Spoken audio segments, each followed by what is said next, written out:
All right. Since we just have a few minutes and we have people still joining us, we have a bunch of people I know will be jumping on in the next couple of minutes to this RITIS user group meeting. Would any of our speakers like to give us a weather report from their area, since we're in several different areas and we even have Chi out on the West Coast for us? I can start. Go ahead, Corey. I was just going to say it's 28 degrees here right now, but we got a foot of snow coming tomorrow, I guess, in Massachusetts. And on the West Coast, we're at freezing point, 32 degrees. We got some snow flurries this morning, which is unusual for us. And I know that it was disappointing for the kiddies because it was just flurries. It wasn't enough to close school or anything. It's sunny and 83 degrees here in Florida. As we could all tell by the smirk on John's face, he's just waiting to give his weather report.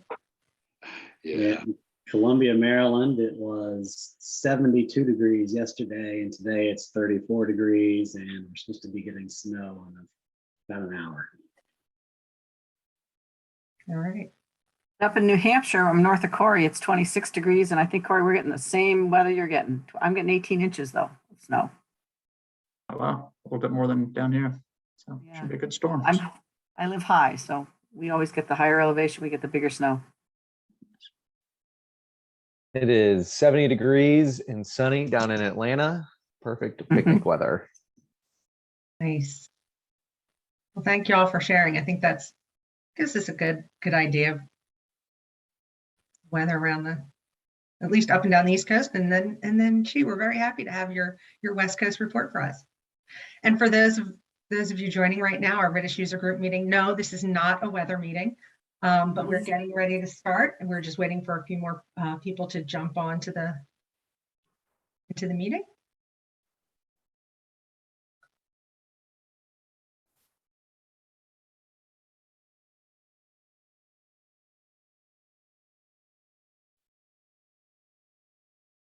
All right, Denise, it's 1 o'clock. Would you like me to start?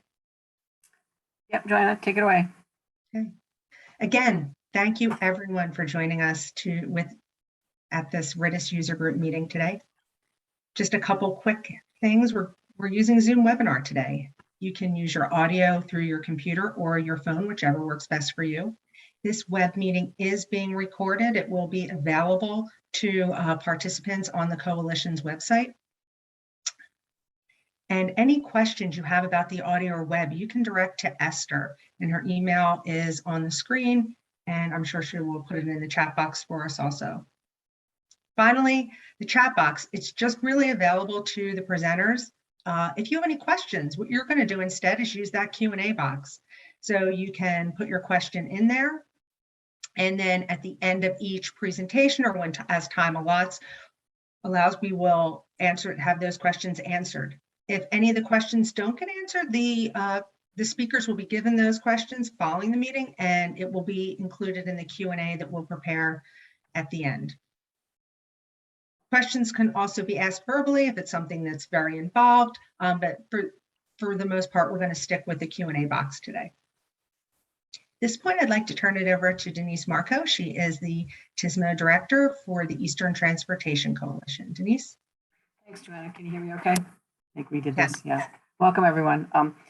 As typical, before I hand this over to Michael and Matt and all of the great information that's going to come forward, we typically give you all a coalition update. So very briefly and quickly, we've always seemed to have a lot going on when I look at these events, but recently, back in November, we held a new signal technology, new maintenance needs webinar. I think Georgia was on the call as one of the speakers, but it was a great way to look at how states are addressing signal maintenance, moving into the connected vehicle world. And rebuilding the causes of congestion pie chart, we have finished our phase 1 of that tool. I believe that Michael has been and Mark Franz are very active with that tool. It lays on the RITIS, on top of the RITIS platform, but it's designed for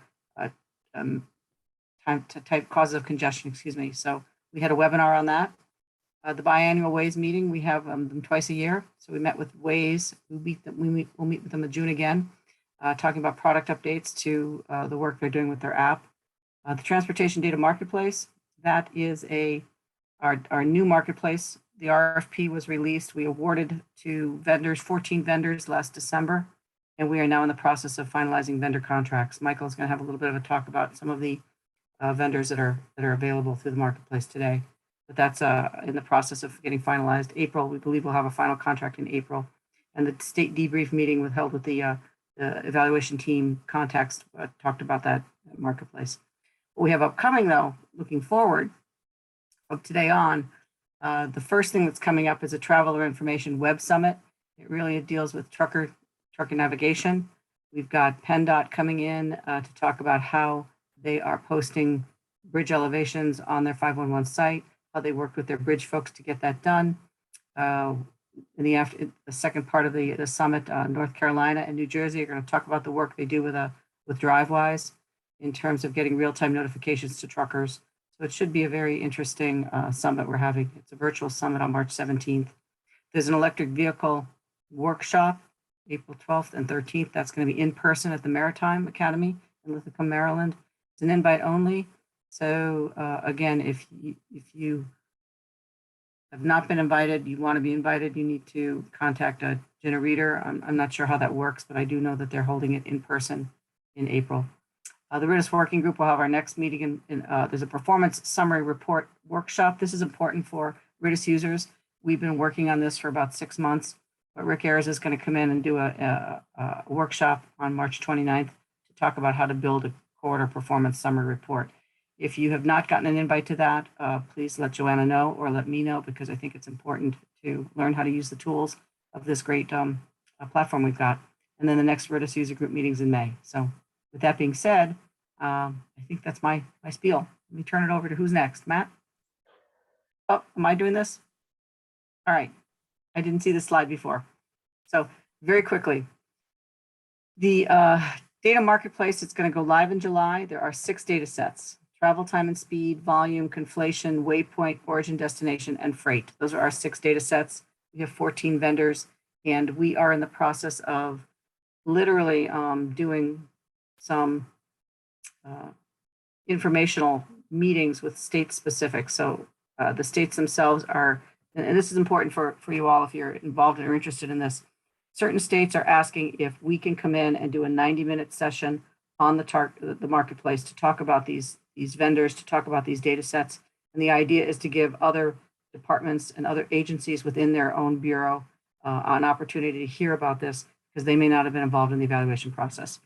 If anyone is interested in that, please send me an email and let me know, because we are moving forward with, we've done Vermont, we're doing New Jersey on March 11th. We're just scheduling New York. We're scheduling New York for, I believe it's March 18th. So let me know if there's interest there. All right, next slide. I think. Yeah, now, Matt, now I can turn it over to you. Wonderful. I appreciate it, Denise. And can you guys hear me okay? Can you hear me okay, Denise? Oh, yeah. I'm sorry. Yeah. Yes. Perfect. Lovely. Well, welcome everyone. Thank you for joining us this afternoon. Glad to have you. As you can see down there at the bottom bar, we have 77 folks.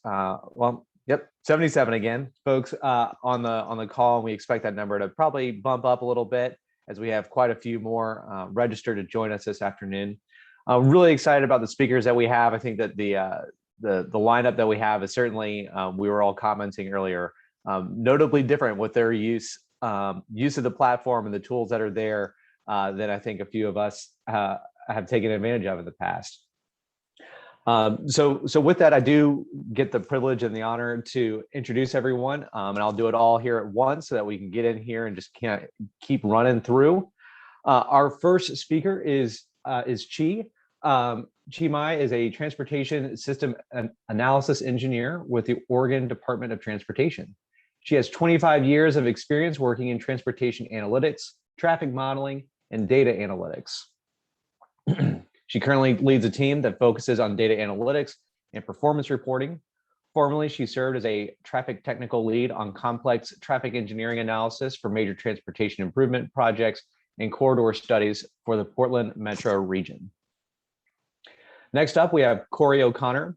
Corey O'Connor is a traffic operations engineer at MassDOT's Highway Division. He has been with MassDOT's Highway Division for about 10 years and has experience in traffic safety, work zones, design, traffic data analysis, project management, and much more. Corey has been dubbed as one of MassDOT's RITIS super users, so we're very glad to have him, providing critical traffic data from the RITIS Probe Data Analytics Suite to support some of the department's high-profile design and policy decisions. Next up, we have Michael Pack, who needs a very little introduction. He's the director of the CATT lab at the University of Maryland, where he works to make transportation data more easily accessible and usable by ops, planners, and researchers. He has previously worked at the University of Virginia in the Oak Ridge National Laboratory. We also have with us today John Allen. John Allen serves as a liaison and educator for the CATT lab. John also assists in user experience and user interface development, QA/QC, manages special projects, and aids in developing strategic directions for RITIS. John has also acted as a facilitator for a number of different organizations, including the Eastern Transportation Coalition and the partners in using archived operations data. And last up is me. I feel kind of awkward introducing myself. My name is Matt Glasser. Again, I work for the Georgia Department of Transportation as one of our assistant state traffic engineers. I work in interstate operations and have been hanging out with the RITIS group for, I guess, about 5 or 6 years now. So with that, I'm going to go ahead and again introduce a few folks. As you can see here, if you'll go back one slide, I apologize. Sure. We have, as mentioned previously, we looks like our number has jumped up. We have 81 participants on the call now, and a whole host of agencies joining us. This list continues to get bigger every single meeting.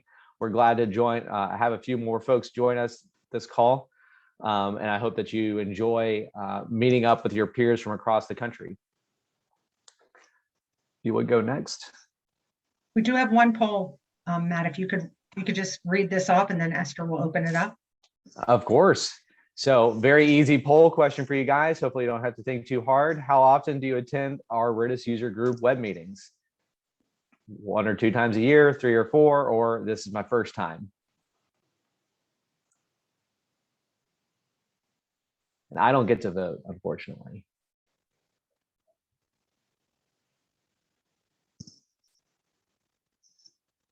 And once voting is stopped, Esther will share the results so that we can all see. All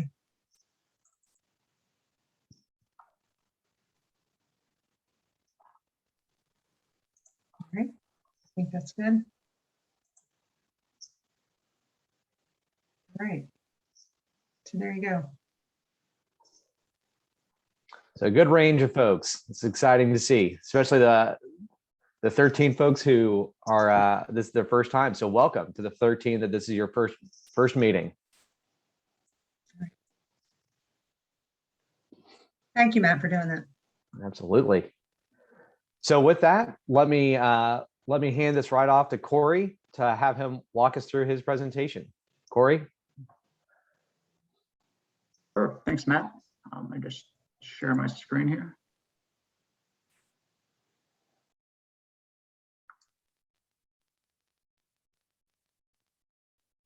All right, there we go. So hello, everybody. Again, my name is Corey O'Connor. I'm a traffic operations engineer at the Massachusetts Department of Transportation in the Highway Division. And I'm going to share with you today on how we use RITIS's API to automate some of our travel time reports.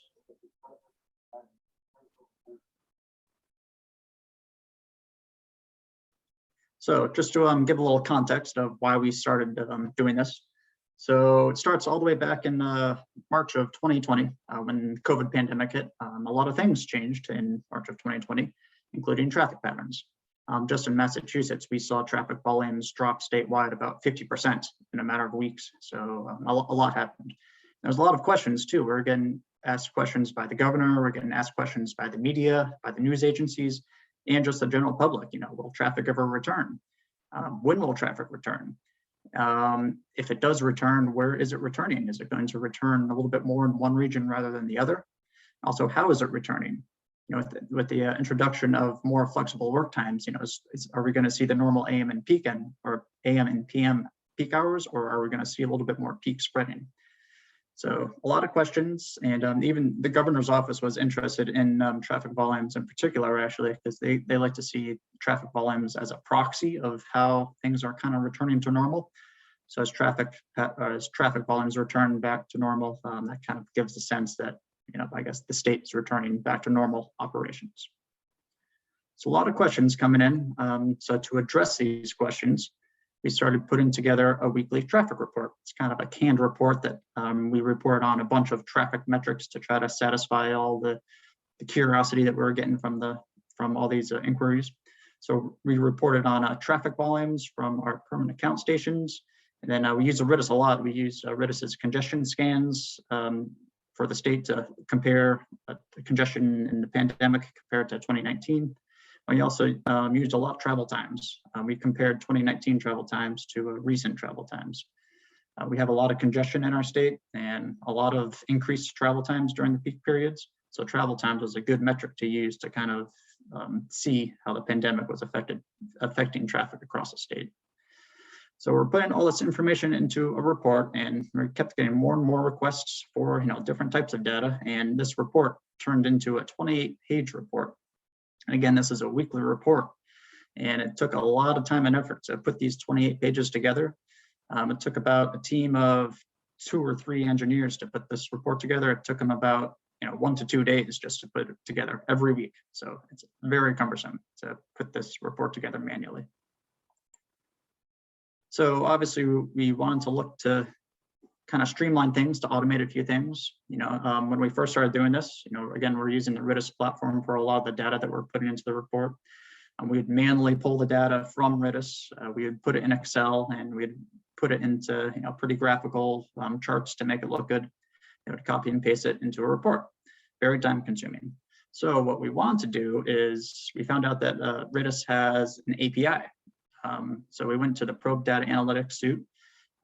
We used the API. We wanted to automatically pull the data from RITIS into some visualization platform such as Tableau or Power BI or something. And then we would take those visualized data and we'd post it somewhere online.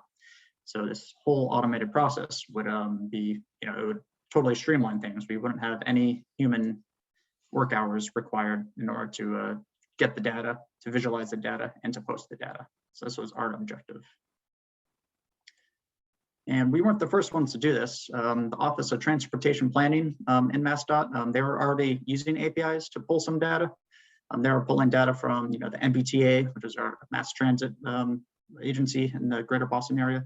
They're pulling data from Boston Logan Airport, and they're using APIs to bring it into Tableau or Power BI to create graphs, and then they would display it on a new website that they created, the MassDOT Mobility Dashboard. This mobility dashboard has a whole plethora of different types of transportation data. So what we want to do in the highway division, in the traffic engineering section, is take those reports and put them on the MassDOT Mobility Dashboard. And the mobility dashboard is open to the public, so feel free to use this link down at the bottom of the screen to go check it out. Or you can just Google MassDOT Mobility Dashboard. You can go and check out all the transportation data, including some of the tools that I'm going to show you later on today. So this is kind of how the API works. Now I'm a traffic engineer. I'm not a software engineer, so I really do not know the inner workings of how it actually works. So I'll do my best to explain. But I do have a detailed slide that kind of goes through each of these steps in the appendix of the slide deck. So at the end of this presentation, or I should say after today, when these slides get posted online, feel free to take a peek in the appendix to see some detailed steps of how we built this API. But at least from what I understand, basically what we do on our end is we put a request into RITIS's API to say, we need this data. RITIS's API will fulfill that request. It will send the data back to us. And then we'll use either Power BI or Tableau or some Esri tool to visualize that data. And then we're able to visualize that data online so it can be viewed publicly. Again, no human interactions except for building it and some maintenance here and there. But other than that, this happens every day. We get data updated every single day with no human interaction. So it's a great time saver. So these are the two dashboards that we built using the RITIS API. The one on the left is the historical peak period travel time dashboard. And what this dashboard does, it takes average travel times during the peak periods for every single day. I'm going back to 2019. So basically starting in 2019, every single day you can see the travel time, the average travel time during the peak period. And you can kind of see where the pandemic started, and you can see how traffic kind of returned on a whole bunch of corridors that we report on. And the other dashboard that we created to the right there, it's our typical travel times dashboard. And what this one does, it takes traffic data or travel time data in the past 30 days, and it shows for each hour what the average travel time was and for each weekday. So this kind of allows the user to see what peak periods or where the peak periods exist. And even day by day, if peak periods are stronger on Wednesdays compared to Mondays, for example, you can use this tool to see that. I should note the typical travel times dashboard. We are still currently trying to finish it up. And so right now it's not available to the public, but we're hoping very soon that we'll get this out to the public so that they can use it. Because we actually see this typical travel times tool. It's a good tool for the public so that they can actually see where the peak periods are and where there's really long travel times. So that maybe they can plan their trips around the peak periods, with maybe a flexible travel or flexible work hours. They can work with their employer to maybe come in at 10 a.m. instead of 8 a.m. Maybe work from home for 2 hours before they come into work just to avoid traffic. So it could be a good planning tool so folks can plan their trips. So with that, I'll actually give you a live demo of our dashboards. I'll start off with the historical peak period travel time dashboard. So the historical peak period travel time dashboard, it's available right now on MassDOT's mobility dashboard. So feel free to go check it out. Just Google MassDOT mobility dashboard. It'll bring you to this page. You can scroll down, you'll see a lot of our traffic data. We have traffic volume data on here. But then just right here, right at the top, we have our travel time differences dashboard. Just give it a little bit to load. There we go. So we report on 18 different corridors around the greater Boston area, all within the I-495. We do have future plans to maybe expand these corridors, but for now we're just reporting on these 18 major corridors coming into the Boston area. So you can either choose your corridor right here from the map, or you can use this drop down to select the corridor. Let's see, I'll choose the I-93 Southeast Expressway. This is I-93 just south of Boston. It's our notoriously worst highway in terms of congestion. And then over here, you can pick your direction. So let's see, I'll use northbound time of day. I'll keep it as AM because northbound AM, that's the directional peak. You can choose weekend or weekday. I'll keep it on weekday. Then you can choose your average interval. So you can actually look at daily travel time for the AM peak hour. Well, I should back up a little bit too. For time of day, for the AM peak, we do an average travel time for the hours of 5 a.m. to 10 p.m. Midday is 10 a.m. to 2 p.m. and the PM peak is from 2 p.m. to 7 p.m. So again, we're looking at AM peak northbound.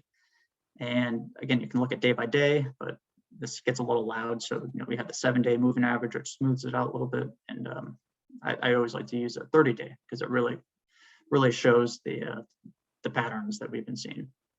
So down here in the graph, it shows 2019, 2020, and 2021 average travel times. So you can see 2019 kind of as the baseline, as the light line up here up top. 2020 is the blue line, the one in the middle, and you can see right in kind of end of April, beginning of May, that's when the pandemic hit, and you can see those travel times plummet all the way down.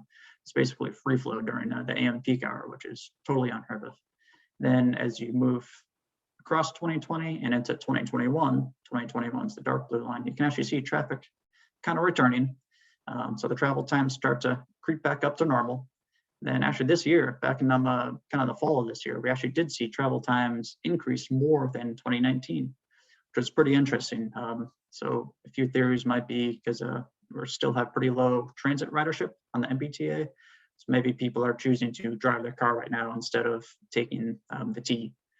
So this kind of gives us some insights of how we can, or how the transportation network is going, and how we can maybe prioritize our efforts.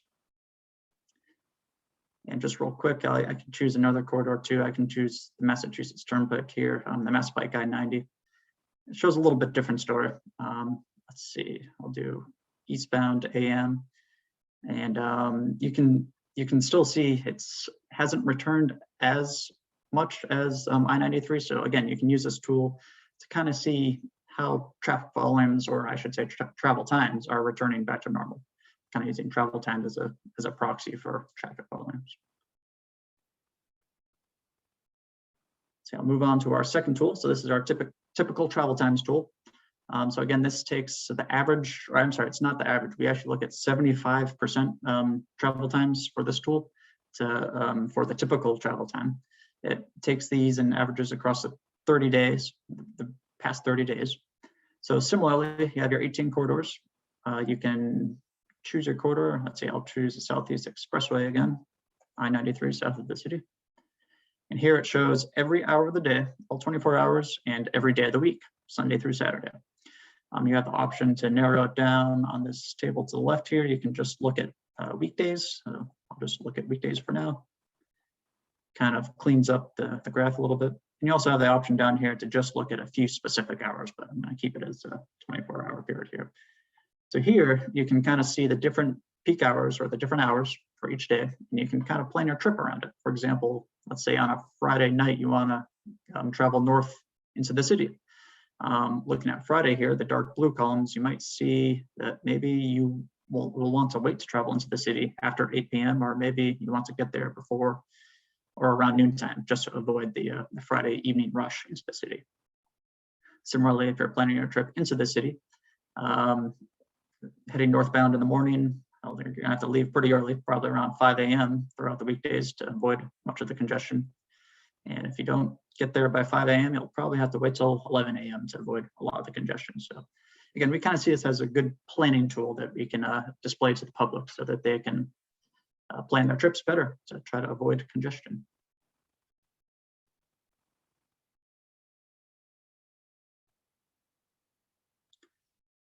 So with that, just a few next steps as we plan moving forward with these tools. Obviously, one of our steps is to get that typical travel time tool up and running for the public. Again, it's still under development right now, but we want to get that up there as soon as we can. We want to add more corridors. Right now, we're just showing 18 corridors. So we'd like to maybe expand out to the western part of Massachusetts too, maybe to the Worcester area, also the Springfield area, and even further out west to the Pittsfield area. Include some highways around those parts of the state. And also, I guess now it's 2022, and right now we only have data up to 2021. So to work with our development folks to get the 2022 data up and running, because that's still not going right now, but we'll get that up soon. So with that, that completes my presentation. Again, after this, I won't get into the appendix, but I just have the appendix will kind of go through some of the highlights that I just went through for the live demo and give more information on the API development details. So with that, I guess I'll pass it back to you, Matt. Great job, Corey. Appreciate all that. Looks like we have two questions in the Q&A box for you. One of which I think we can probably get to pretty easily after this, which was just to provide the link in here that might be a little bit easier to click. And the next one, if you see that, was how did you pick the 75th percentile as representative of your typical travel times? Sure. So we were going back and forth on this a lot.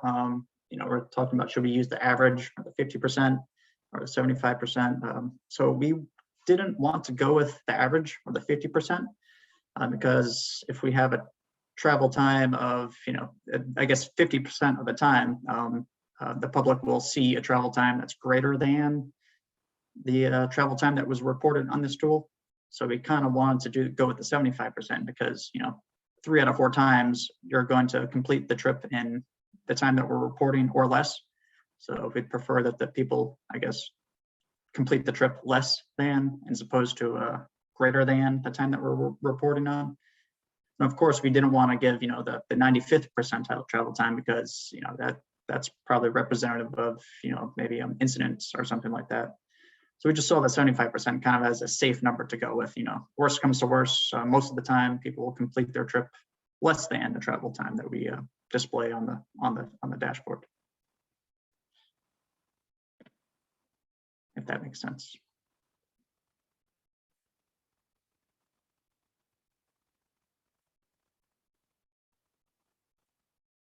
And then there was a question and that was out there, and I was hoping I could get a little bit more clarity about the that asked, are the APIs proprietary or could they be shared? And my question back is for you was, do you mean the RITIS APIs or do you mean the APIs that MassDOT and for their applications that they built? We'll wait for that to come in. And I can paste in the link to the mobility dashboard. Where should I do that? Should I do it in the chat or should I do it in the Q&A? Let's do it in the chat. And then a question that I think maybe Michael Pack, I'll kind of pass it over to you, maybe to talk about accessing the RITIS probe data API. Sure. So the RITIS API, well, there's several different APIs. There's an API to help you ask questions that you would normally ask through the probe data analytics suite, but you want to ask them programmatically, like Corey did. So if you're funding RITIS and the probe data analytics suite, we can get you a copy of that API. Tom Jones is our program manager who usually reaches out and trains people on the basics of how to use the thing. We also have a RITIS API that handles more of the other non-probe data types like incidents and events and other data that exists in RITIS proper. And so that's more useful if you're trying to see what's going on maybe right across your borders in the neighboring state, or there's another agency's data set that we've integrated from your neck of the woods that you want to have access to as well. But all of that can be accessed. You just write to support@ritis.org, and we can put you in touch with the right folks to give you access. Appreciate that, Michael. And I think we'll go ahead and move on to our next presenter. But if you have additional questions, feel free to put them in the chat, and we'll be answering them and looking at that as we continue to move on. So with that, let me again silence myself and hand it off to Chi. Thank you, Matt. Thank you, Joanna, for helping me with the slides today. Again, my name is Chi Mai. Welcome, everyone. And I wanted to set the stage for this very unique analysis. I lead a team called Data Analytics and Performance Reporting. And part of our program is that we manage the RITIS contract. And we provide training for our users, and then we also serve as the help desk. And so all questions about RITIS from Oregon users come through us. And so with that, this request came in a few months ago, whether we can use RITIS to assess the excessive speeds and the mitigations that are part of that, which is the law enforcement measures. And so that's why, hence my presentation today. Next, please. So we have a program called the County Safety Corridors program. And in order to qualify, people submit their corridor or their facilities for this program. And in order to be chosen, they are selected based on high crash rates, high number of fatal and serious injury crashes. And then the crash analysis shows incidents of high speed type crashes. And so the mitigation options are the combination of signing, which is what you're seeing here in this picture of this designated safety corridor in which the speed fines are doubled. And then we have funding to enhance enforcement within the corridor. And then the last prong of that is that we provide the education to bring attention that they're driving, when they drive through a safety corridor, that they have to be extra careful. And so when we looked at the data sources available to us, we have INRIX XD data as our source for evaluation. We feel that this is a good supplement to the traditional speed data collection. The advantage of the probe speed data is that you can analyze it for a much longer period of time. We were brought in after the mitigation, so we're able to go back in history and analyze the data. And then as we have more data coming on each day, each month, we can come back and supplement and see the longer trend. So that's the advantage. The other advantage is that we can analyze for more segments of the highway. In traditional speed data collection, for something like this, we would probably go out and pick a couple locations on this 7-mile corridor as an example. And then we would collect maybe using hose counts or radar, and anywhere from a few days to a week's worth of data, come back maybe a couple times a year. And so it's pretty spotty in terms of your coverage of both time and the corridor segment. And as you can see with the probe data, this particular corridor has 14 XD segments per direction, and we are able to cover the whole corridor. And then just one last point about traditional speed data collection.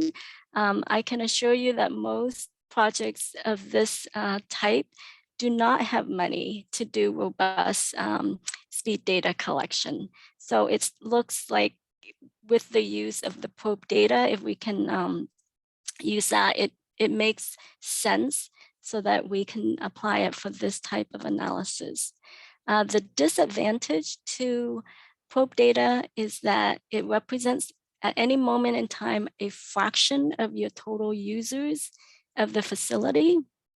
The numbers that have been quoted to me has been 4 to 9% of the probe data as being representative of your total volume or users. And I think 9% is closer to the higher class facilities such as freeways. And for lower class facilities, you're looking at the lower end, probably around 4%. But I also think that the advantages that I talked about in the earlier bullet kind of make up for that. And at the end of the day, you're looking at this data to be a proxy of your total users. So with that, I think we feel confident in using this data. And then the last point I want to make about probe data is that you need to look at the data and watch for major data influx, which I will elaborate more on my next slide. Next, please. So this is what we start with. We look at the raw data, and these are the two corridors that we analyze. The first is a major collector, has a low volume, 3,300 ADT a day. The second is an arterial. It has about 7,500 to 1,000 to 10,000 ADT per day. So it's the magnitude of the difference between these two facilities is about 2.5 times in terms of ADT. Why I think that's important is, so we go back and we look at all the data points, and this is real data point starting in January of 2017. and we look at it each month going forward to January of this year. And as you can see, back in 2017 and 2018, the number of data points for your lower class facility, the one on top, is a lot less than your higher class facility. But the data has been enriched or more robust over the years as INRICs add more of data vendors into their data sources. And this is consistent with our understanding is that back then, trucks represent more of the data sources. And as we move forward to more recent time, that it's more of the overall vehicle mix. We have more connected vehicles, we have more of the onboard navigation system. So you can see the increase in the data points. And up until a year and a half to now, when you compare the differences between these two facilities, is about 2.5 times with the higher class facilities. And it's consistent with the 2.5 times of the ADT that I quoted earlier. So that gives us more confidence when we are examining the lower class facilities. The second point I want to bring your attention to is the last major data influx was in the summer of 2020. And so with the point from September to October 2020 on, we see this stabilization of the data. It's very consistent.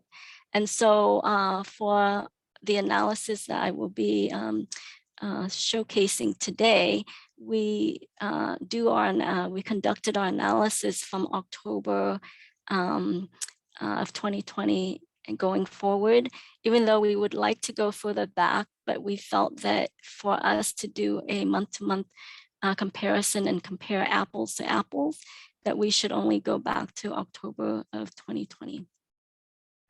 Next, please.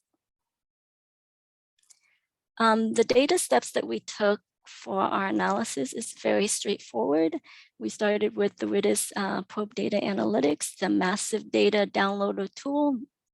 We selected INRIX XD as our data source, selected our corridor, our date range. We downloaded the data, and we took that file and we did conducted the rest of the analysis outside of RITIS.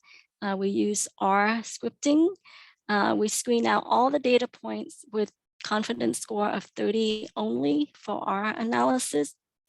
And the score of 30 represents the real data versus I think score of 20 represents historic and 10 represents reference speed. We didn't want it to do with anything other than the real data points. And then we separated the data points into speed bins. And we had 3 speed bins developed. Greater than 70 miles per hour, greater than 65 miles per hour, and greater than 60 miles per hour. And the last step that we did was we normalized the data. So we tallied the data points for each of those speed bins, and then we divided that by the total data points. So in the slides to come, when I present the data, what you'll see is that normalized data points represented. Next, please.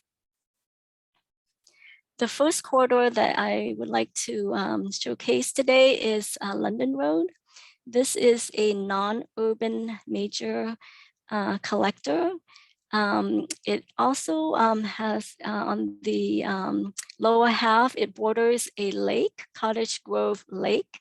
And so it serves as a recreational route as well. So during certain time of the year, if our Fish and Wildlife Department stock the lake, or there are certain events at the lake, there is a spike in the users of this facility. And it's about, the study area is about 7 miles long. It has 11 INRIX XD segments per direction. The speed zone is 55 miles per hour. The ADT is 3,300. and we installed the safety signs on June 22nd, 2021. Next, please. So this represents the data points that are greater than 65 miles per hour. And you can see that June 2021, where we indicated the sign installation, that there is a trend of reduction in speeders for this countermeasure. I do want to point to a labeling error in my graphic. The data is good, but on the right side, after October 2021, it should be November 2021, December 2021, and January 2022. So again, this represents the number of speeders, and we can see the trend. And also another thing is in April of 2021 and May 2021 for the southbound direction, there seems to be a spike in the number of speeders. This may have been related to activities at the lake. And as we are able to look at this trend for a longer period later on, we can spot those types of seasonal spikes and be able to notify law enforcement so that maybe they can build into the program to focus or ramp up their enforcement during a certain time of year that we see this type of patterns. Next, please. Similar to the last slide, this represents speeders greater than 60 miles per hour. And we also see a similar trend of improving safety through reduction in speeders. Next, please. This is our second corridor. This is McKay, Jurgen, and Erlin roads. This again is a non-urban arterial. It's approximately 7 miles long. It's has 14 XD segments per direction. It has a speed zone of 55 miles per hour and the ADT of in the range of 7,500 to 10,500. And we did the sign installation on February 9th, 2021. Next, please. For this is showing the number of speeders greater than 65 miles per hour. Again, we can see a pattern of reduction in number of speeders with just a few spikes happening in the westbound direction. But if I can bring your attention, when I look at figures like this, and we don't have a lot of the before data because we want it to be consistent with the data after the data influx. So we start with October of 2020. So if you take those first 4 months and you compare it to the last 4 months, they also, on this graphic, they also represent October through January. Those you can see that there's definitely a trend of a reduction in speeders and improving safety. Next, please. And similar to the last graph, if you do compare the first 4 months, the last 4 months, there's a definite reduction in the number of speeders. Next, please. So in summary, we wrapped up this analysis. We presented it to the County Corridor Safety Working Group. They were very appreciative of having this type of data. It's very robust. It's beyond their expectations. And since then, I'm just surprised by the high interest in this type of analysis. This is my 4th presentations, and I have a few more working groups that I've been invited to present to. I'm very happy that people find this beneficial to their work. And I hope that we can expand on that. One thing I want to note is that we were brought in sort of afterward, but if someone were to use this type of analysis during sort of that planning stage as they plan their project, they can analyze per segment within the corridor and identify the sort of the speeding hotspots. So that way they can concentrate the mitigations to certain locations. So I think there's many ways to expand on this type of analysis. For this particular project, we continue to update the data and monitor the trends. And my last point for my summary is that I would like to advocate for this calculation to be incorporated into the RITIS tool. I know that we were able to do this because we have our team, we have the expertise to do it, but I'm kind of thinking for the casual user, the normal users who may not be as technical to write scripts, it would be of benefit to them that they would be able to use this within the tool. And I know that the TED Coalition has a pool enhancement fund that ODOT is a part of, and I know that this particular enhancement is on that list. I just hope that other states who are participants will be, if they see the benefit of this, that we can vote for this to be more on the priority so that it can be incorporated sooner rather than later. Next, please.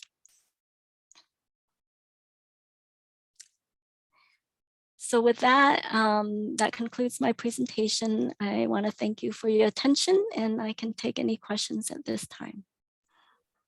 Appreciate that, Chi. We have a few questions in the box, but we're running a few minutes behind. So I think it might be best to just go ahead. We can answer those in the box and have a communication that way. And then that way we can kind of keep the presentation rolling, if that's okay with you. Sure, yes. So Joanna, if you don't mind, if you click on to the next slide, I think it gets to be me. Oh no, that's right, we switched. John, you're up next. Forgot that we switched spots. I did too, Matt. All right, let me just share my screen here. Give me 1 second.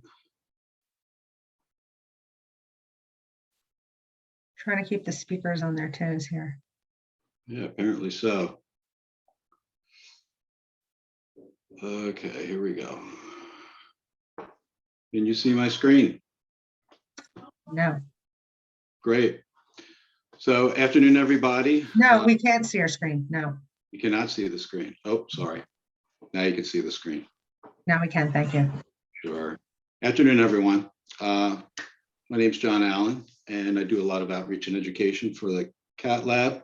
And one of the things that I'm charged with is managing the performance reporting working group, which we formed to develop templates and reporting documents to use the RITIS information and put it into very concise and professional looking reports for agencies to use. So we met a few months ago, and I just wanted to give you an update about what's happening and what we discussed. So we had a couple of follow-up actions when we talked. One of them that I'm going to talk about a little bit that actually resulted in a new reporting template was work that we did for Baltimore Metropolitan Council's quarterly congestion analysis report, which is a top 10 bottleneck report.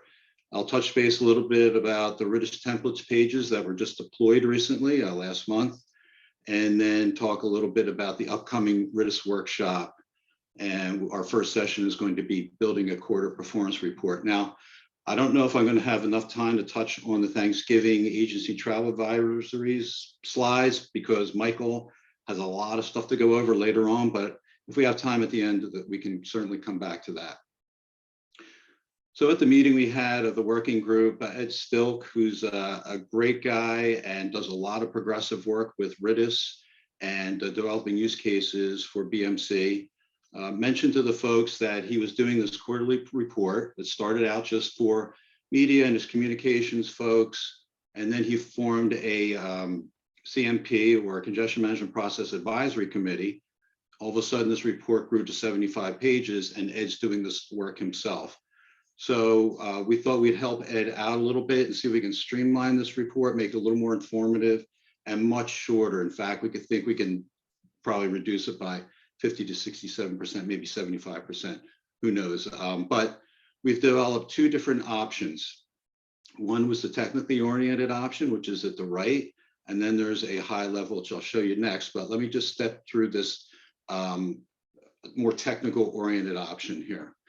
So with the bottleneck ranking tool, since there's new folks on the call, it gives you a list of the top bottlenecks, and it shows the top 10. And you can see some of these graphics here.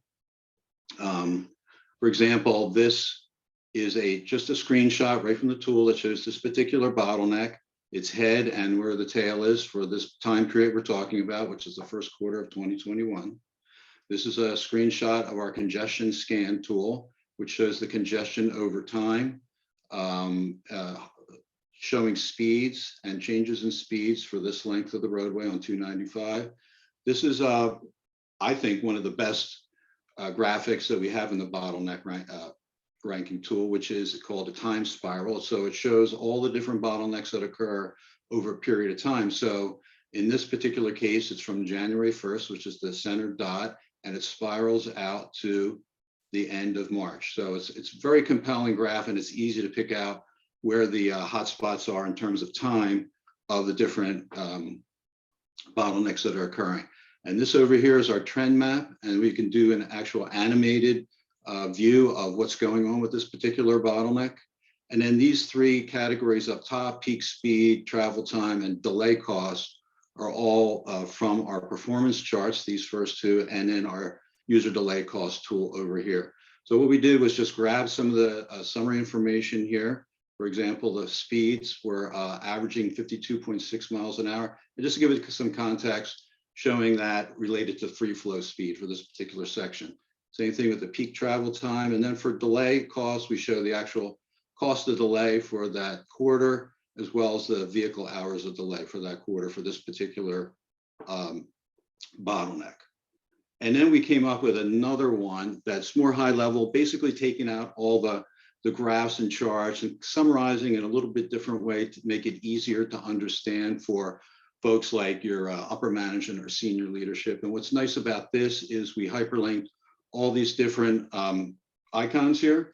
So for example, if you were having a meeting with your staff or your peers at your department, and your freight services folks were there and they said, okay, 1.25 million in total delay, how is that broken out by commercial vehicle versus passenger vehicle? So you can click on that and you come up here with our user delay cost table. It's broken down by time of the day and day of the chosen time period, which is a quarter, so 3 months. You can come up here, just say, okay, I want to look at just commercial vehicles, slide down to the summary at the end, and you can see it's about $420,000 out of that 1.25 million. And you could do that for all these different measures. So it's really handy to have that built in that can take you to these different results of the tools and discuss more detail without having it overwhelm folks in a chart like this. Now, when I talked to Ed and shared him with these things, he said that his committee really liked both options and they're going to start using one of them, probably starting this quarter, and see how it goes. He was excited about using it, and especially because it's going to tremendously reduce his work and effort that he puts into it. So as I mentioned, our performance reporting templates are live, deployed last month, and we're really excited about this because not only for Ed, but for several agencies who have been using these templates over time, they tell us nothing but good things in that it helps save a tremendous amount of time and effort in putting together reports that look good and tell the story that they need to tell. So we're excited to introduce this to everyone, and we think it's going to be a great benefit to folks. And it's pretty easy to access these tools. There's 3 different ways. You can go to the RITIS logon screen. Here's the address here. and just click on templates up here. If you're on PDA Suite landing page, the templates link is up here. And if you happen to come across the RITIS tutorials, which I highly suggest, especially for the new folks here, to go through and just watch these videos, it'll step you through all the different tools in a very comprehensive fashion. So you'll learn about how to use the tools, from using the query screens to generate your results, and then how to interpret the results. It's a great way to get up to speed on using RITIS and PDA Suite. So there's another link here for that. So when you click on a link, you'll come up to this landing page for the templates. Here, for example, if we chose a quarter performance report, it would take you to this part of the report template part of the website, and you can choose to download the template. And there's also some design resources there. And what are those? Are customized graphics or tables or other things to help you develop a report. For example, how to hyperlink the different texts or icons or graphics that you have in the report. And then as you go down further and you scroll down, you come up to here, how to create a report. It's broken out by sections. So you can see there's several different sections here. And it's a basic step-by-step process for developing all these pages of this particular report that you see here. Now, what we decided to do was develop the most technical complex one first and put the how-to for that. But if you come up here and you click these use cases and download these are more, generally speaking, high-level documents that are more adept for like communicating to your senior leadership or upper management or the media or even the general public.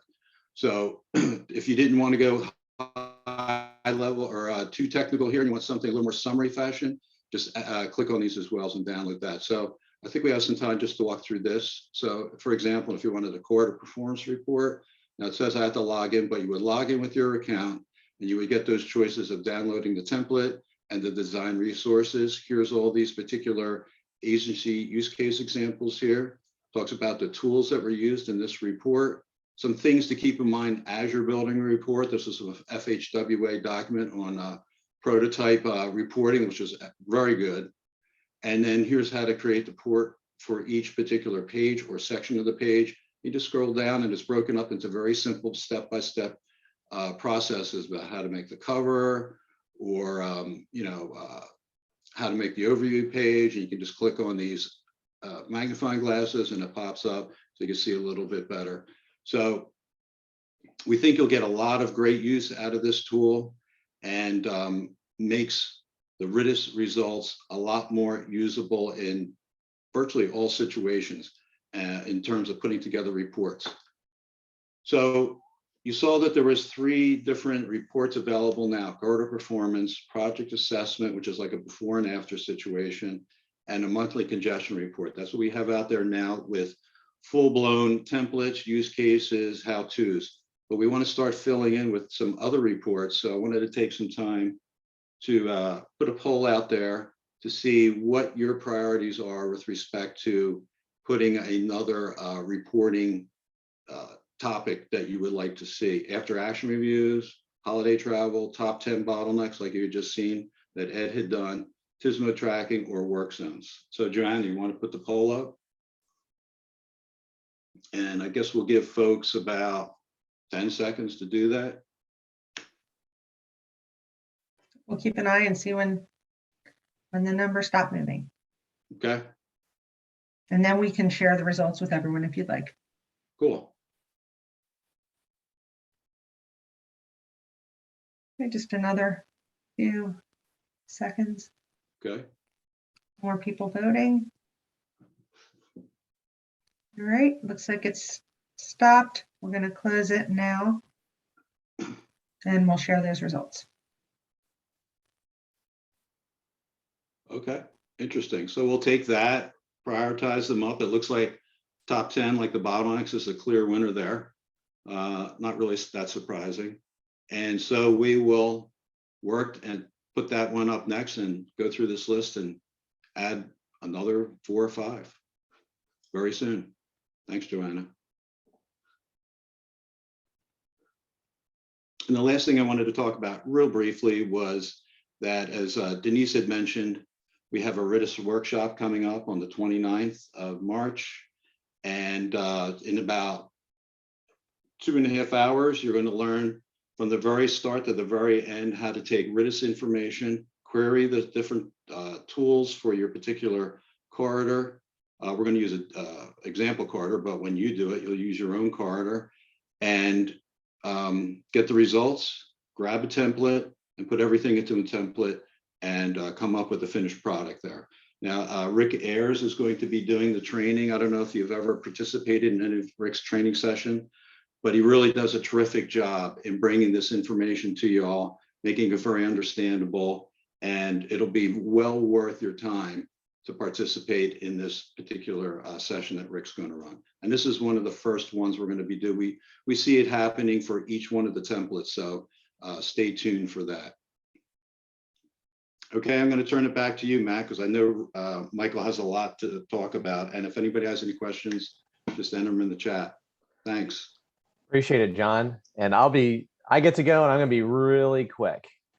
So Joanna, if you would pull up your slides real quick.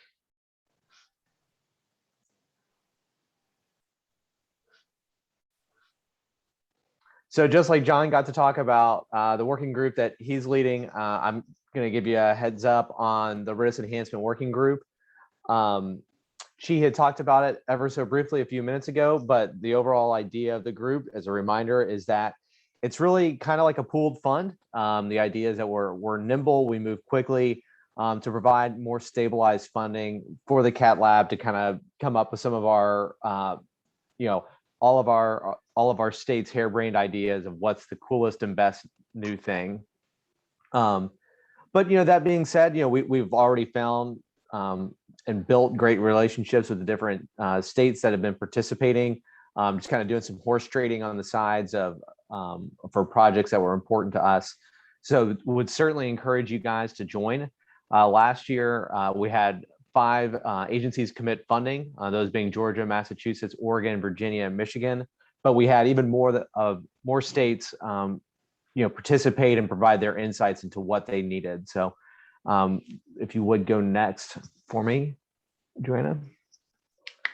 So what came out of that working group were several different enhancements that were desired. The first one was for Waze enhancements. Those were broken down actually to quite a few, one of which was doing an event query tool upgrade. Michael will be touching on that here in a few moments, but that's out of RITIS proper as opposed to the PDA suite. Some enhanced RITIS map filters, as well as integrating Waze into the PDA suite for visualization and those different tools. The second one was a brand new tool that was going to be built called a corridor speed graph. You can see here that we're closing in on completion, and by we, I mean Michael and his team are closing in on completion, about 75%, and hoping to get that out here within about a month or so by the end of March.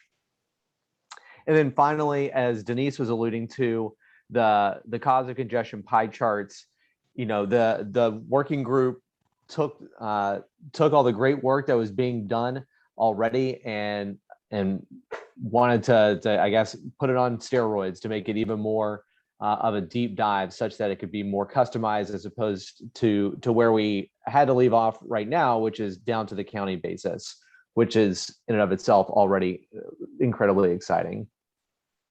And then if you would go next. So our next meeting is coming up here in just over a month. It'll be on April 6th from 2:30 to 3:30. This is open to state agencies, both those that can contribute financially and those that can't.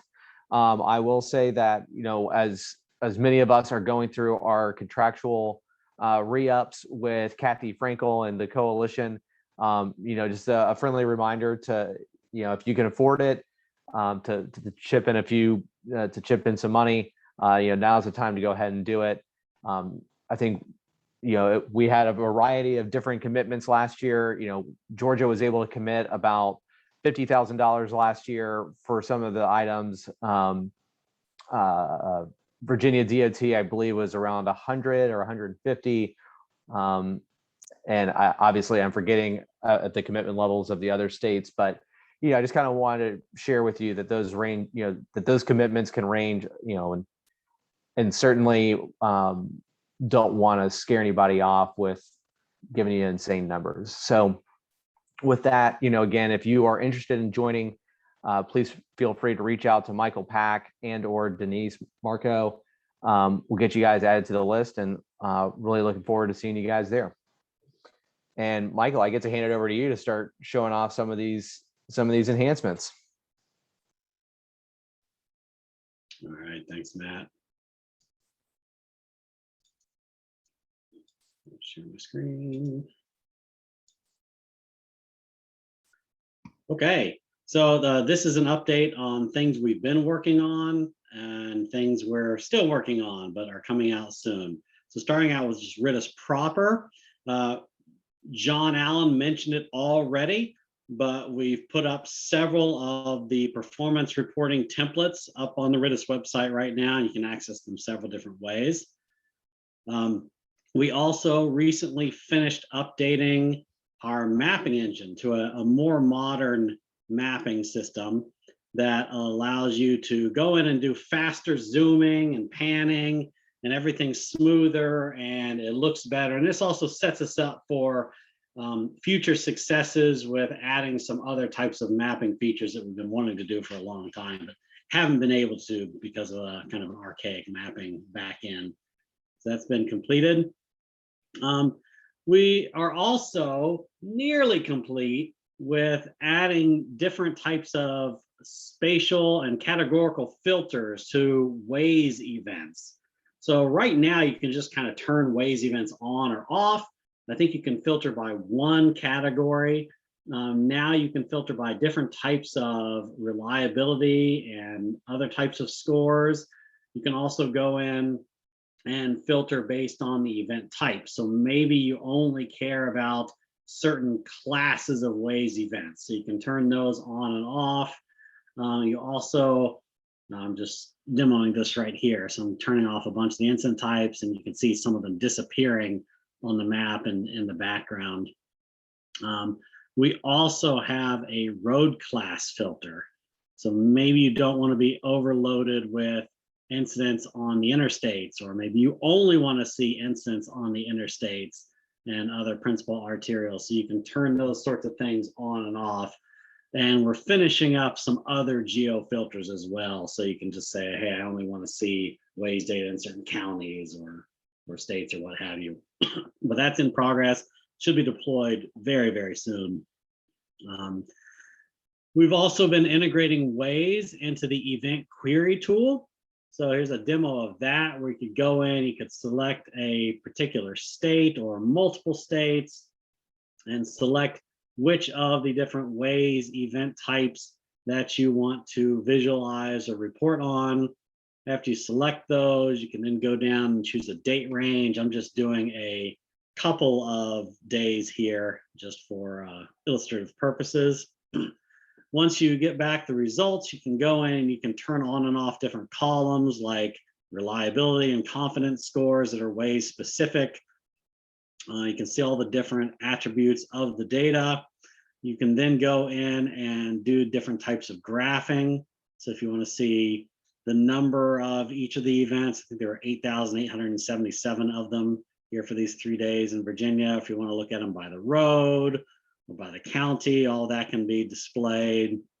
And then you can also go in and map these things. So you've got a heat map of where all these Waze events have occurred, and zooming and panning and all that sort of stuff. You can then go back and you can filter. So maybe you just care about the disabled vehicles from Waze. So now that tells us there's 1,757 of the 8,877 Waze events in Virginia were disabled vehicles.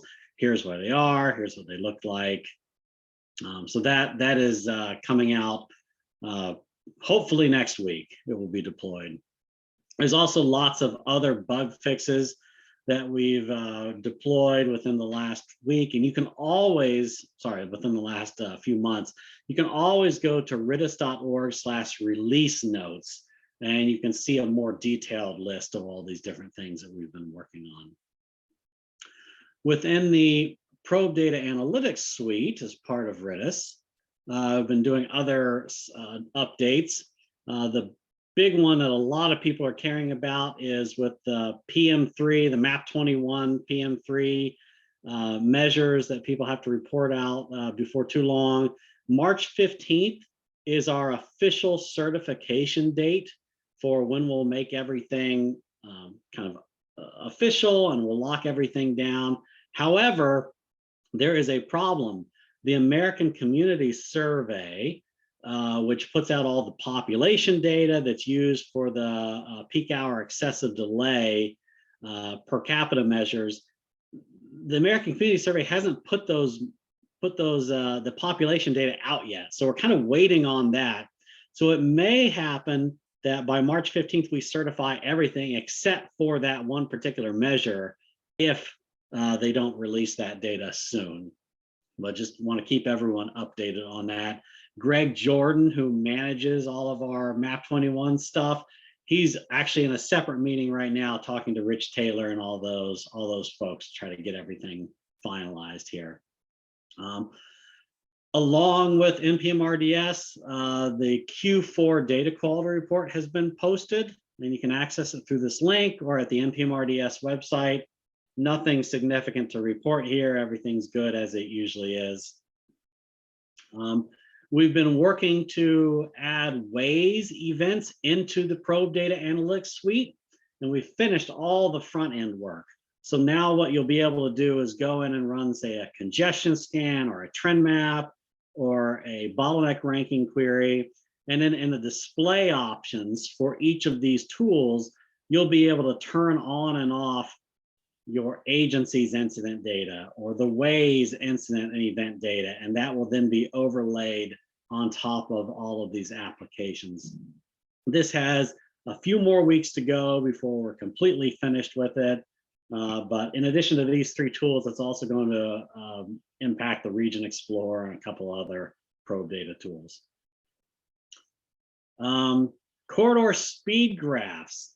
This is a brand new tool that Georgia DOT is helping to fund. This tool will allow you to go in and select a corridor. These are actual screenshots of the actual tool. Here we just happen to do a really long corridor of the entire Beltway. And you can choose multiple date ranges. Here, I can't remember what all I selected. I selected a lot of different things. And then we draw kind of like a congestion scan. We're drawing what the road looks like, where all the different intersections are.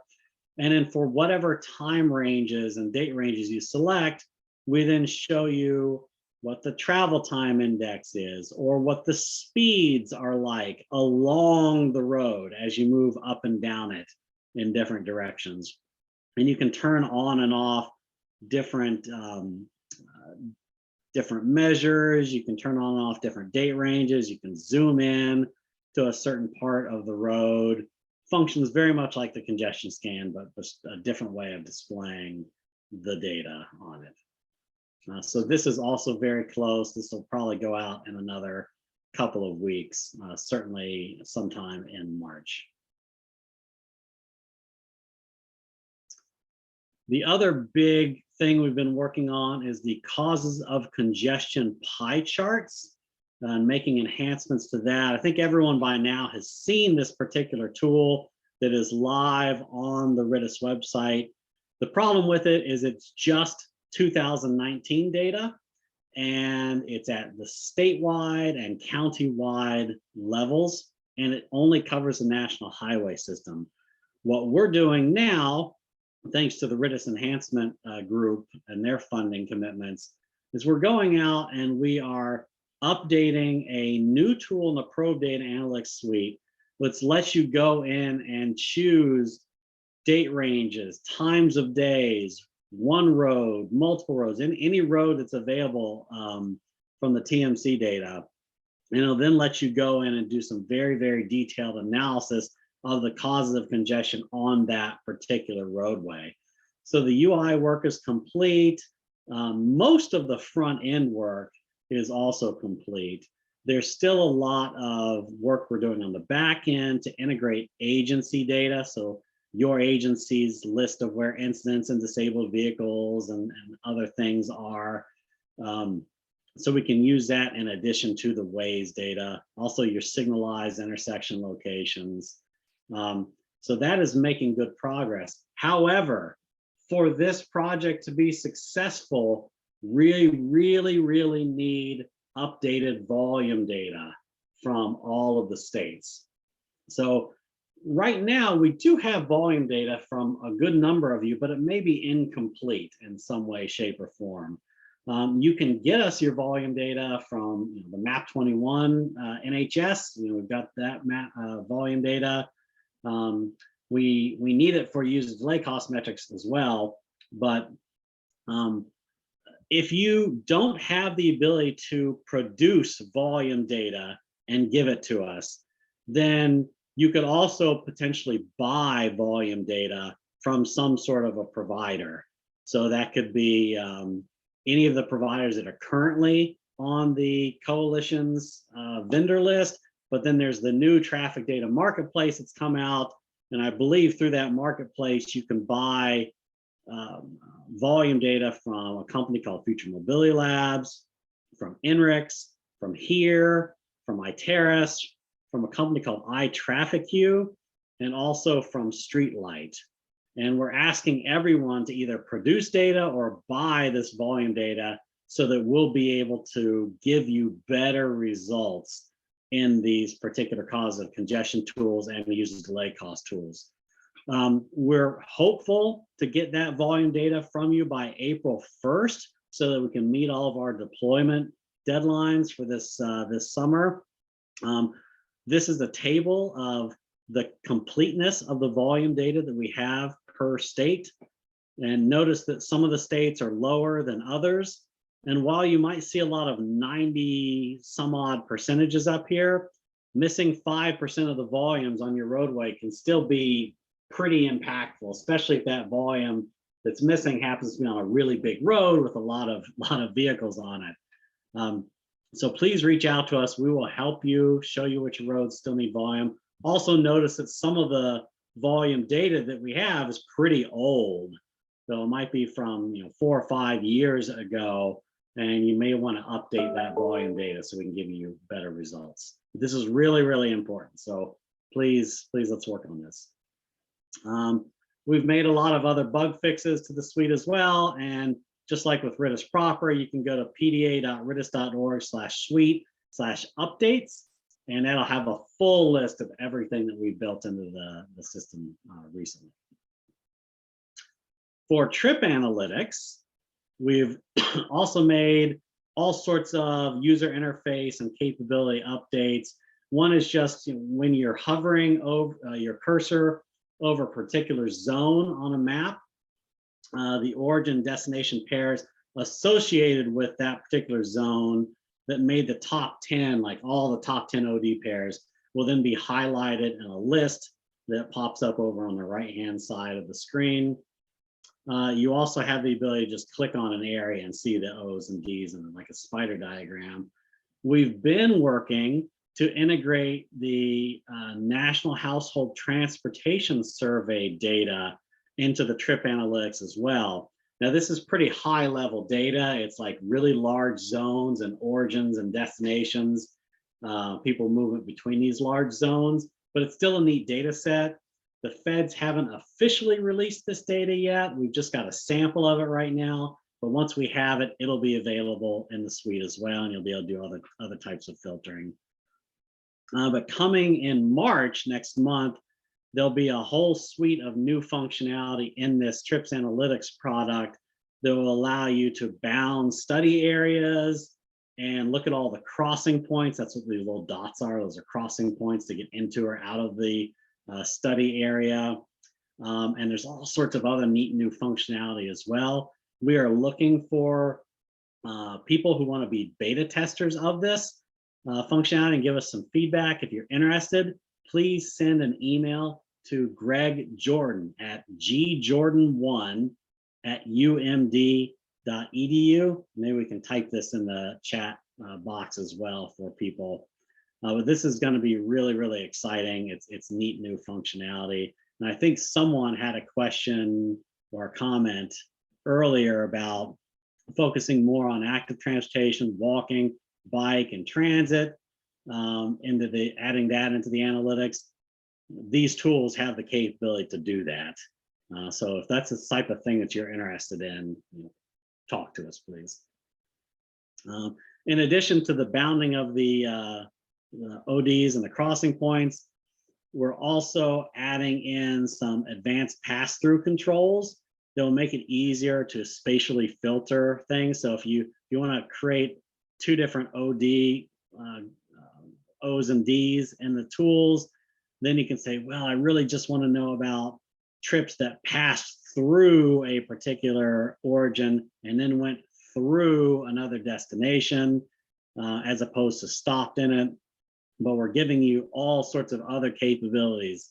So let's say you wanted to examine a particular central business district to figure out when commuters arrive and where do they arrive from between a certain time of day, or when do they leave the area during a certain time of day, or how many people just cut through the business district, or how many are local travelers that just stay within the district. And also, there's other types of sampling of analysis. If you just want to look at everything all at once, we're giving people the capability to do that as well. So these are new and exciting. And in addition to the tools themselves, we realize that there's a lot of different functionality that this is going to enable for folks both in operations and in planning. And typically planners are the ones that use these types of tools, but there are some real operational scenarios as well. So for example, if you have a big crash that's on the roadway and you want to analyze how people are diverting and detouring around that particular incident, these tools can show that type of information. In Maryland, we've got this Way in Motion program. We put all these virtual way stations throughout the state, and we can use this data to figure out if truckers are now using alternate routes to kind of bypass these Way in Motion sensors. Or you want to look at the impact of variable rate tolling, or you've got this protest that's coming into the region this coming week for the truckers that were up in Canada are supposedly now coming into DC. If we want to figure out where these truckers are coming from and where they might be going to, so that we can try to better prepare for that. There's all sorts of capabilities there. The reason I'm mentioning this is just like we built out reporting templates for RITIS and the Probe Data Analytics Suite, we're going to be trying to build out similar reporting templates and use cases within the TRIPS Analytics Suite as well to help you meet different needs that your agency has. Lastly, we've also been working on some new features within the signal analytics system that we've put together in RITIS. We'll do a proper demo of those tools later on, but for now, I just want to let people know that we've added some intersection clustering. So if you happen to be a state or a city that's purchased a whole lot of signals data from NRIX, when you're zoomed out, we kind of cluster everything together. When you zoom in, the clustering disappears, so you can see the individual intersections. And then we also now give people the ability to search for corridors and find all the intersections associated with a particular corridor to help your analysis be a little more refined. So that was fast. We ran through all of that. This is the point in time where I'll answer some of your questions if there are any, and we really want to hear your feedback. What is it that's making you frustrated with working with these tools? What are some things you'd like to see added to RITIS that isn't there today? If you don't complain and if you don't tell us what you need, the tools never get better. So I don't know if people can speak. I don't know if we have that capability or if you have to type it into the Q&A session. I'll ask you that, Joanna. Michael, they can speak. If they just raise their hand and let us know they want to speak, we can unmute their line.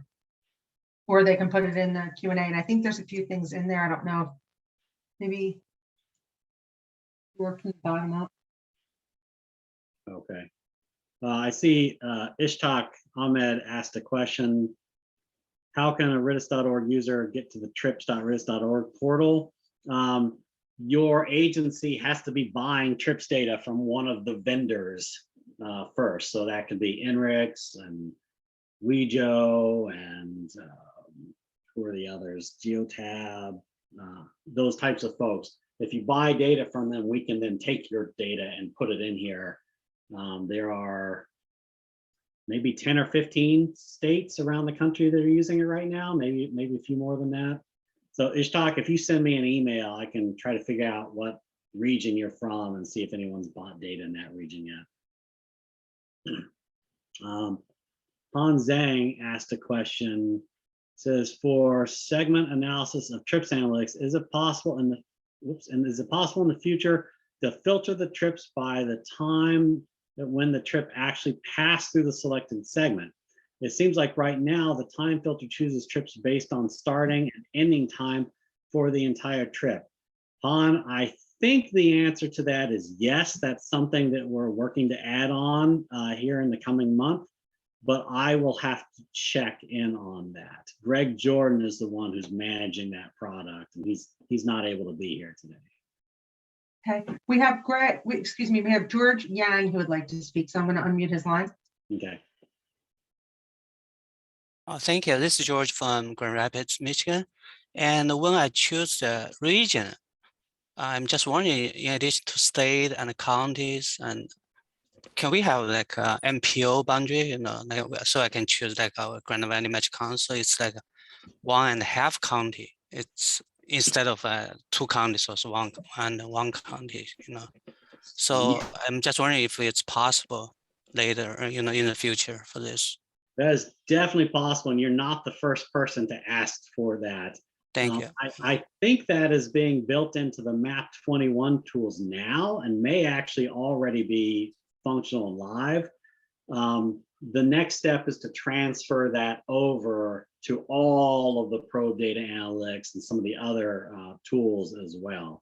So George, if you could please send me an email, I'll send you the designs that we have now, and we'll make sure that that's really what you're looking for. Thank you. Yep. Looks like Mohammed has a Yes, comment. In the, it would be really nice to interact with the map and trips analytics to define origins and destinations. So Mohammed, I think what you're getting at is in the trips analytics tool today, you have a drop-down list, and you have to select like the state of California and this particular county or this particular TAZ or zip code or whatever, and type those out. Then the map updates and shows you what you selected. I think what you're saying is, instead of doing that, could I just click on the map and say this TAZ here and this TAZ and that TAZ? Is that what you're asking?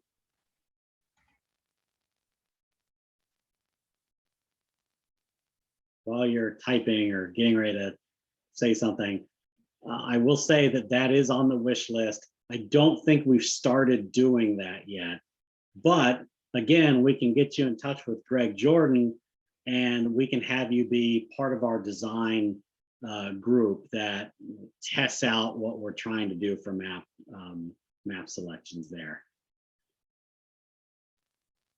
But I agree with you, that is a needed thing.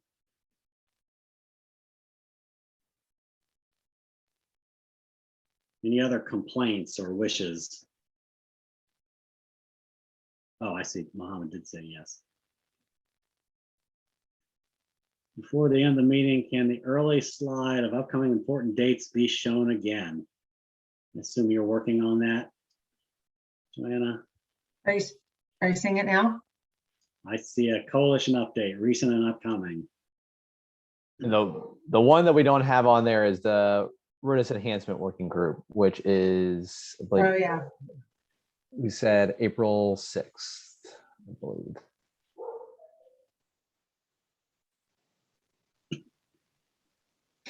And Mohammed has another question. It says, does the don't average in RITIS data downloader also produce raw data for here as it does for INRIX as previously mentioned in the presentation, or is it 1 minute averages? So it depends on what type of query you're running, but the way to get to raw data is to say, I want don't average. If you select don't average, it'll give you the lowest temporal resolution that we have for a particular data set, whether that's 1 minute in the case of real-time NRIX here and TomTom data, or 5 minutes in the case for any NPM RDS data, whether it was the here data or the NRIX NPM RDS data. But there's certain types of queries you could run, like you could do a congestion scan for an entire month and say don't average, and the congestion scan is still going to put all of the 1 minute together, 1 minute data together on the screen for you. So it's technically going to average all of the 1 minutes together for you. So you just have to be careful with what other things you select in the query form. But if you send us a support email message saying exactly what you're looking for, we can tell you how to write the query so you get the right thing.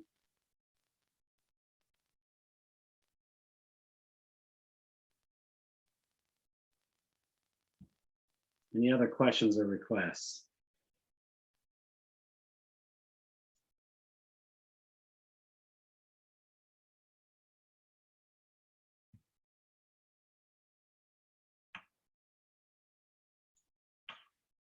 Like there's any. All right. Hey, Michael, this is Denise. I just want to thank you for being so thorough and having so much great information for the group. It's really good. Always appreciate it, and really appreciate the work you put in to get this to the group. So thank you. Of course. And thanks, Matt, for leading all these efforts for us. Appreciate that. Thank you to all the presenters today. It's Joanna that keeps all of our heads on straight. So I think the kudos primarily goes to her. But I think that does it for us. Thanks, Michael, for the wonderful presentation and walking us through all the great innovations that you guys are working on. Really looking forward to what we can get done in fiscal year 23. And looking forward to talking with a few more of you guys in the coming months at our upcoming meetings. Again, as a reminder, our upcoming meeting in April for the enhancement working group is April 6th. John Allen has one that'll be coming out here shortly as well for his working group. And then the RITIS workshop on March 29th, that invite should be coming out, Joanna, if I'm not mistaken, this afternoon, right after this call. Yes. Hi, Joanna, just a quick question. Hello? Yes, sir. Yeah, just wondering, may I have the link for this recording, this webinar? Yes, so George, a copy of the presentation and the recording will be made available on the coalition website. And if you participated today, when that becomes available, along with the Q&A summary, you will get an email and you'll get those links. Thank you.